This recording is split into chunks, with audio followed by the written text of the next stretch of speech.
is not to, attack the truth, because that just brings the truth out. So instead they demonize us, as Brandon Smith said in his interview earlier, they just attack your character and try to make you marginalized in the eyes of the viewers and listeners, so they won't listen to you. It's not working, though. I mean, every time they write an article demonizing us, all it does is bring more attention to us. It's free advertising. So I think it's kind of funny in a way that they keep attacking us like this, because the more they attack us, the more we know we're over the right target. Yeah, exactly. Now, obviously, Occupy Wall Street continues to be one of the big stories throughout the year, as people, as we discussed before getting ready for this interview, that they have a righteous anger and they may or may not understand the right solutions, but they definitely have a right to free speech. And we've seen an attempt to clamp down on that free speech nonetheless through local ordinances, petty laws written to fight things like drug dealing, when obviously there is a First Amendment right to free speech. Well, absolutely right. And whatever the validity of any of these ordinances against overnight camping or whatever, when they're first drafted, now they're being used to stifle political speech, which is, core political speech is considered by the Supreme Court to be the very zenith of protected free speech. And so, like I told one person in Sacramento who was opposed to the protesters there being able to stay overnight in the Cedar Shadows Park. He said, well, he's worried about anarchists coming in from Seattle and causing trouble. I said, well, then you arrest the anarchists when they show up and break windows or whatever. You arrest them. You don't stifle the free speech of peaceful protesters because of what you're worried about somebody what they might do in the future. That would be unconstitutional. That's prior restraint. You can't do that. So we have to be consistent, even if we think they're useful idiots or they're being manipulated by communists, which is somewhat true. I don't think it's fair to say that that's the case for all the protesters there. But even if you don't like their speech, it doesn't make a difference. In America, if you're going to defend the Constitution, you have to defend it all the time for everybody. It doesn't make a difference whether you like the speech or not. They have a right to free speech. And if you allow their free speech to be crushed because you don't like them, guess who's next? You. The same ordinances will be used against you. Don't think they won't. So it was recently reported that not only did some 18 cities crack down on the local Occupy movements all at once, but this was apparently coordinated through Homeland Security. There were meetings with mayors and police chiefs across the country, and really the suggestion that Homeland Security was leading the march on this front. What do you make of that, Stuart? Well, I mean, it shows two things. One is the degree to which local police now answer to Homeland Security, and they're now part of that octopus, unfortunately. But it also shows you that, we might be in for manipulation. This is what I really worry about, is that, constitutionalists should look at the big picture and say, okay, the power elites might be setting up a false paradigm for us. And that is that if you can get conservatives to cheer and support the cracking down by police on these protesters because they're leftists, then you wind up with the conservatives and the constitutionalists of America protecting the status quo, which is fascism right now. This is not a free market. I mean, the socialists are stupid and wrong about their solutions. Marxism and destroying the free market is not going to save us either. But what we have right now is not where you would have failures being allowed to fail. And so what we have is really fascism. So, but if the power elites can get conservatives and constitutionalists to defend the status quo and support the crackdown on these leftist protesters because they don't like Marxists, they still win. So they win either way. If there's a successful communist, which is not going to happen in America, but if that were to happen, they would still win because they would control the Politburo.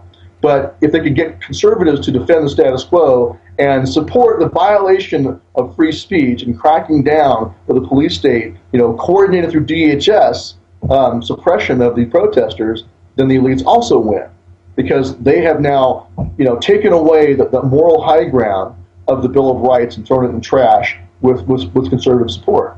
So either way, they win. And as far as the larger economic fallout, the breakdown, they've tried to disguise the fact that it's a crony capitalist problem of these Wall Street figures, at least the nefarious ones, working with the Washington politicians that they bought out. I hate to sound too basic here, but didn't the founders warn us against this kind of thing? And what kind of solutions and recourses do we have? Well, yeah, in their age, in their time, it was called mercantilism. It was the East India Company. It was the cronyism back then. Today, I think the proper term for it is fascism. It's the marriage of big government and big business. And like Jerry Spence once described, it's like two copulating dogs in the street who are stuck together in their obscene enterprise. And that's what this is. It's big business and big government both sucking us dry and enslaving our children. And so let's call it what it is. It's fascism. Call it fascism. Yeah. So it's also been reported there were a number of sheriffs in California, I think one in Oregon also, who began this other type of process of saying, no, we've had enough of this federal encroachment. We've had enough with the way Homeland Security and other agencies want to use disaster response, emergency preparedness to crack down on localities. Let's talk about some of those issues.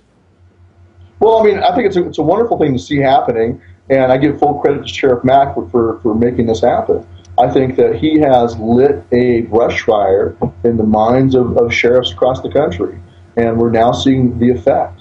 And it's been, somewhat of a delayed effect, but it's happening. Like the one sheriff said, he's been enforcing the penal code for so long that he never really understood his oath until now. I certainly hope that sticks and that keeps on snowballing and keeps on growing. This is where the focus of the freedom movement needs to be, is on local resistance at the county level and getting the sheriffs to do the right thing, and the same thing in the state level also. This should be the focus of effort, is standing up as counties, as towns, as states, and utilizing what's already there. The sheriffs are already there. The apparatus of the state is already there. Use it. That's the whole point of Oath Keepers, is to get those guys to take their oaths seriously and take the separation of powers between the federal government and the state seriously. And I think in California, the feds really overstepped. Drying out the entire farmland of California, killing their crops, was a huge overstep. And we're seeing the reaction now. I think those sheriffs are going to get a lot of support by their communities, from their communities. I'm interested to see what happens now. What's the feds' reaction going to be to these sheriffs standing up? They're going to be probably going to start calling them racist. What else do they have? So the sheriffs are standing up against a unconstitutional, an egregious federal trampling of the rights of the farmers in California by not giving them any water. And I think they're going to have a lot of support in the local communities for the sheriffs. And I'm kind of curious to see what the feds do in response. Now, we spoke earlier with Brandon Smith of altmarket.com, and he was discussing his rebuttal to a Southern Poverty Law Center article which demonized yourself. You have the notoriety of having made the cover of their magazine, and many other patriots who've moved to Montana to try to pursue freedom, but instead you've been branded as neo-Nazis and racists. I mean, obviously they're afraid of the message you're trying to send out, to simply be constitutionally minded. Well, they never directly call me a neo-Nazi or a racist. They know I would sue them for libel successfully. What they do is they talk about me, and they talk about some neo-Nazi, and they talk about me some more, and so they create this false association in the minds of the reader, which only exists in the article. I'm associated with neo-Nazis because they put me in an article along with neo-Nazis. That's the only real connection between us. Well, sure, they have unrelated sentences side by side, but the implication is there, and the illustration on the cover of the magazine also helps hammer it home as though you're working with these neo-Nazis. But it's just kind of a tip of the hat to the fact that you've been effective in this work, and this particular entity, the SPLC, has just gone out of its way to try to brand any attempt to restore the Constitution as a type of racism. And they're especially afraid of the idea that people in a state like Montana would stand up. I mean, Montana is the modern version of what Massachusetts was like in the time of the founding fathers of Boston. It is kind of a hotbed of radical freedom thought, and so we are the modern counterpart. And so I think there's a good reason why they focused on us. They're afraid of it. They're afraid of people in Montana asserting their sovereignty and standing up to the federal government. And they're afraid of people moving here, and like Brandon Smith, who talked earlier, and I, and along with Chuck Baldwin and others, have been encouraging liberty-minded people to move to Montana as kind of like a free state or a free haven state, and so move here, and it's already got the climate of liberty, already got a spirit of independence and resistance here, and we're encouraging more folks to move here and make it even stronger. And I think that has a good chance of being the spark. And look at Massachusetts during the Revolution. It was the hotbed and the spark. Then it spread through the rest of the colonies. And as a nation, as a young group of colonies and free states, they rebelled and asserted their liberty. And the same thing could happen here. You could have the Western states being the focal point for a new renaissance of liberty. But the founders, showed us right in the Constitution itself that the answer is in the states. That's why we're so focused on state sovereignty. Nullification is the proper answer, as Jefferson and Madison pointed out in the Kentucky and Virginia resolutions. That is where our focus should be. I encourage people to really focus on your county sheriffs and your states and strengthening your local communities and getting strong enough to say no to federal money, but also strong enough to stand up and say no to federal edicts and commands. What are they going to do? I mean, really, they don't have enough federal officers to come into your state and enforce the laws all by themselves. They just don't have enough. They need the cooperation of local police. And if local police deny the cooperation, they're a paper tiger. What are they going to do then? Send the army in? Well, then the answer to that is to teach the Army about their responsibilities to not enter into a state with force and to not violate the Constitution. Stuart Rhodes, oathkeepers.org, strong enough to say no. Thanks for joining us. And at the close of the broadcast, I'd like you to be reminded, first of all, that tomorrow and Friday we have special broadcasts on the Infowars Nightly News. We're going to bring you some exclusive interviews, one of which has never been seen before, both of which you should watch and get out to your friends and family. Right now through the end of November, we also have a 15-day free trial of prisonplanet.tv. You could try it out, see how great the Infowars Nightly News is, watch Alex's live radio show 3 hours every day, and all the other special things we offer.